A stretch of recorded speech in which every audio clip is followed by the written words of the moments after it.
My name is Sampa. I'm from Zambia, and I'm the team leader and a member of parliament for Matero constituents. And here at PAP, I am the chairman of the Committee on Audit and Public Accounts, CAPA. Yes, the first session, first of all, congratulations to President Charumbira for becoming the latest president of PAP. Since we've been back, he addressed us, and he wants to see a PAP that is producing results as per expectation of the African Union and the people of Africa, for the good of the people of Africa.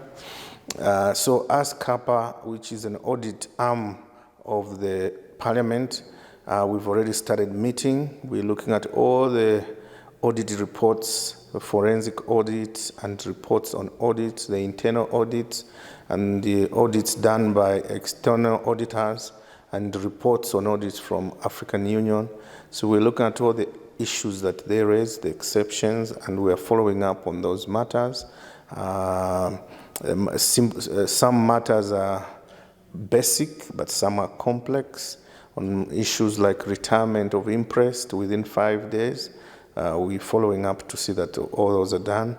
On matters of HR, some positions have remained vacant.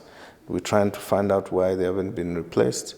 And then we have bigger international multilateral issues like the host government still owing some money to PAP in terms of tax refund, VAT refund. Those issues have been raised, but I guess they haven't been followed up, more so because the parliament was off close to a year due to COVID. So those are some of the matters that we will need to follow up. Well, first of all, a better African Union is a better setup for all Africans within Africa and in the diaspora. Has the mandate of the AU been delivered?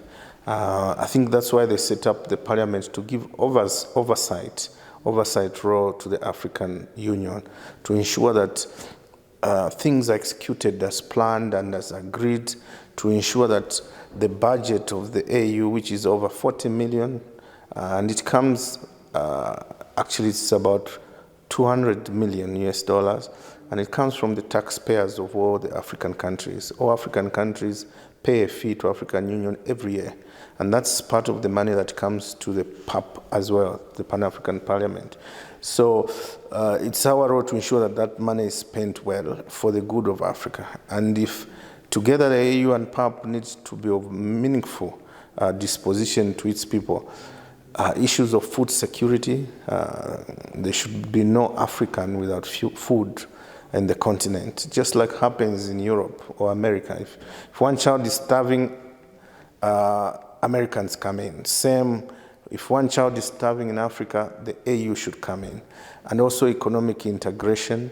Most countries are wealthy, the likes of South Africa, Ghana, Zambia, Congo DR have a lot of, and Zimbabwe have a lot of minerals, copper, gold, diamond. But guess what? Investors come and get those minerals, go to Europe, and they price them in the euro or the dollar, and they market them there, and then they just send a little bit to Africa to pay the wage bills, and all the wealth remain there.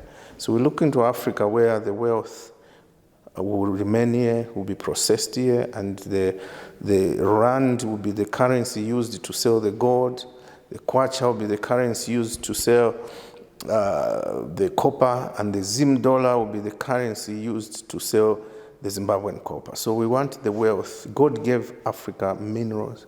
So we want those minerals to benefit all the Africans. At the moment, I think the benefit is only 2%. The rest is in Europe and elsewhere.